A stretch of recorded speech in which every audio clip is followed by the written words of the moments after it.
Selamat sore, kita ketemu lagi.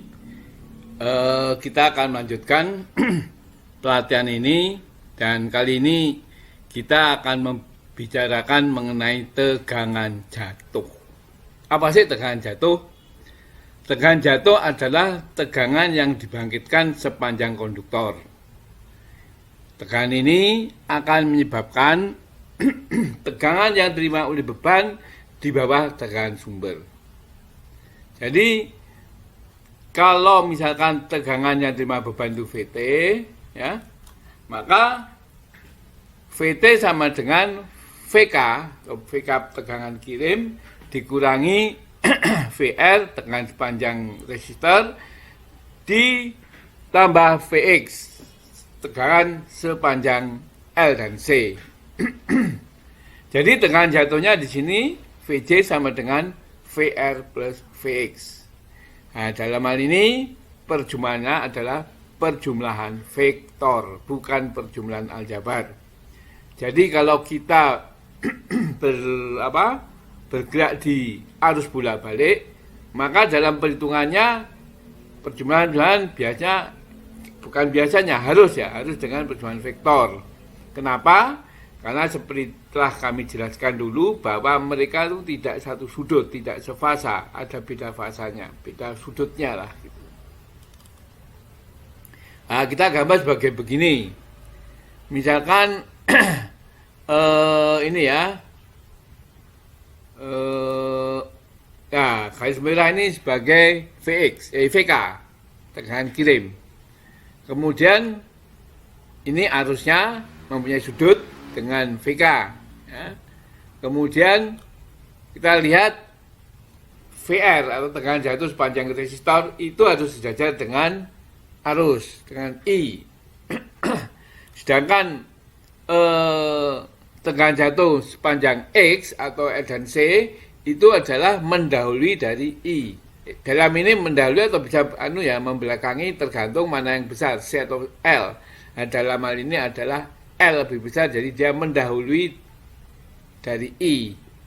Kemudian VJ-nya adalah yang kuning ini, VJ sama dengan VR ditambah VK. Jumlah vektor ya, di sini kelihatan. Nah, kemudian bagaimana VT? Nah, VT-nya adalah ini, yang hijau ini. VT atau tegangan pada beban adalah tegangan kirim dikurangi tegangan VJ atau VK sama dengan VT plus VJ. Atau kalau kita lihat VT ya VT sama dengan VK min VJ. Ini bisa kita gambar dua dari rumus tersebut. Yang di atas adalah VK plus VT plus VL plus Vx. Jangan bawah VT sama dengan VK min Vx min VR. Nah, perbedaannya apa? Perbedaannya hanya arahnya saja. Kalau yang di atas, Vx-nya arah ke atas, di sini kelihatan ya tanda panahnya, dan VR-nya itu arahnya ke kanan, maka karena minus, maka ya dibalik. Maka VK-nya itu, VR-nya itu arah ke kiri, dan Vx-nya arah ke bawah. Sebenarnya sama aja ini. Nah, seperti inilah, sama aja sebetulnya. Oke, sekarang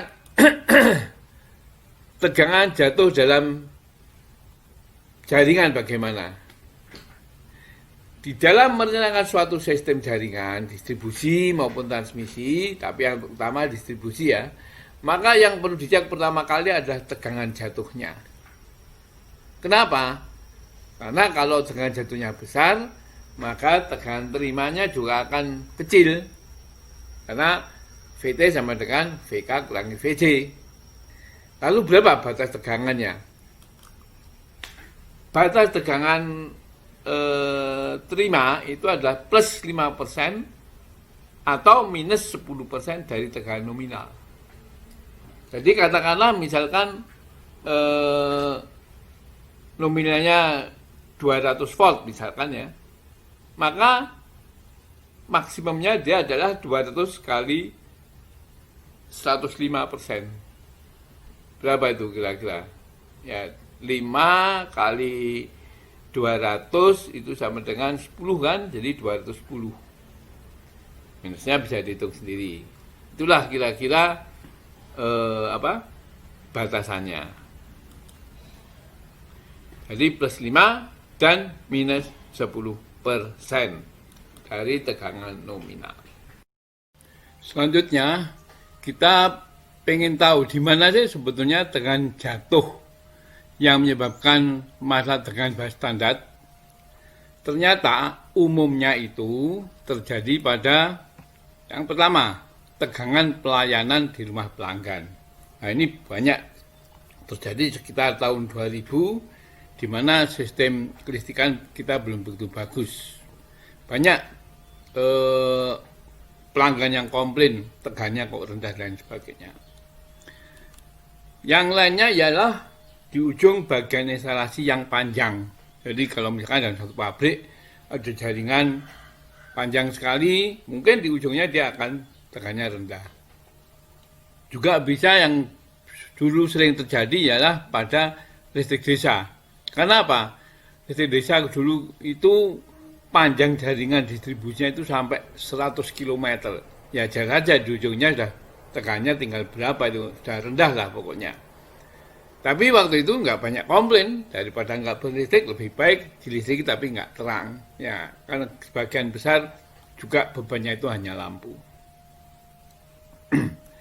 Timbulnya masalah ini juga di samping jaringan itu sendiri disebabkan oleh tegangan sumber atau tegangan kirim yang sudah rendah. Antara lain tegangan di gardu induk yang rendah. Kemudian tegangan pada sisi sekunder trafo distribusi yang rendah.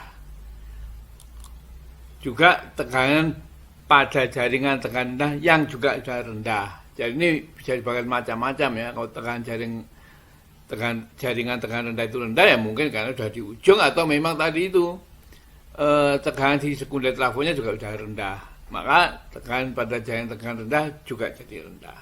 Jadi itulah kira-kira di samping kondisi jaringannya mungkin kondisi sumbernya sudah nggak begitu baik tegangannya.